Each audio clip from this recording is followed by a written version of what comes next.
നമസ്കാരം. പ്രധാന വാർത്തകൾ.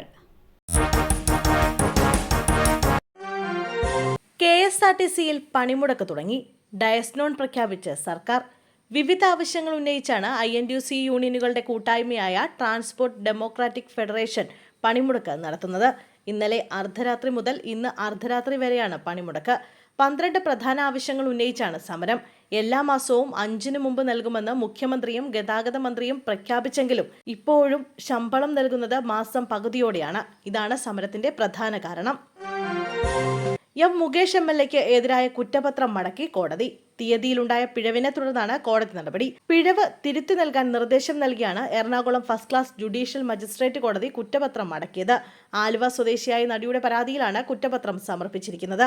മുകേഷിനെതിരെ ഡിജിറ്റൽ തെളിവുകളും സാഹചര്യ തെളിവുകളും സാക്ഷിമൊഴികളും ലഭിച്ചിട്ടുണ്ടെന്ന് SIT കുറ്റപത്രത്തിൽ വ്യക്തമാക്കുന്നുണ്ടായിരുന്നു. പരാതിക്കാരിയുമായി നടത്തിയ വാട്സപ്പ് ചാറ്റുകളും ഇമെയിൽ സന്ദേശങ്ങളും തെളിവുകളായുണ്ട്. സാഹചര്യ തെളിവുകളും സാക്ഷിമൊഴികളും ലഭിച്ചിട്ടുണ്ടെന്നും SIT വ്യക്തമാക്കിയിരുന്നു.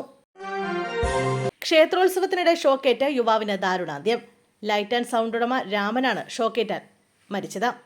വൈദ്യുത അലങ്കാരം നന്നാക്കുന്നതിനിടെ ഷോക്കേറ്റാണ് മരണം സംഭവിച്ചത്. ഷോക്കേറ്റ് വീണ രാമനെ ഉടൻ തന്നെ പറവൂർ താലൂക്ക് ആശുപത്രിയിൽ എത്തിച്ചെങ്കിലും രക്ഷിക്കാൻ സാധിച്ചില്ല. പത്തനംതിട്ടയിൽ യുവതി ആത്മഹത്യ ചെയ്ത നിലയിൽ. പത്തനംതിട്ട കുളത്തുമണ്ണിലാണ് സംഭവം. പടിഞ്ഞാറ്റേതിൽ രഞ്ജിത രാജനാണ് മരിച്ചത്. ഇന്ന് രാവിലെയോടെയാണ് യുവതിയെ തൂങ്ങി മരിച്ച നിലയിൽ കണ്ടെത്തുന്നത്. രഞ്ജിതയുടെ ആൺസുഹൃത്ത് 6 മാസം മുമ്പ് ആത്മഹത്യ ചെയ്തിരുന്നു. ഇതിനുശേഷം യുവതി വളരെ മാനസിക പ്രയാസത്തിലായിരുന്നുവെന്ന് ബന്ധുക്കൾ പറഞ്ഞു. രഞ്ജിതയും ആൺസുഹൃത്തും ഒരുമിച്ച് ജീവിക്കാൻ തീരുമാനിച്ചിരുന്നു. എന്നാൽ ബന്ധുക്കളും നാട്ടുകാരും ചേർന്ന് രഞ്ജിതയെ സുഹൃത്തിൽ നിന്നും അകറ്റിയിരുന്നു.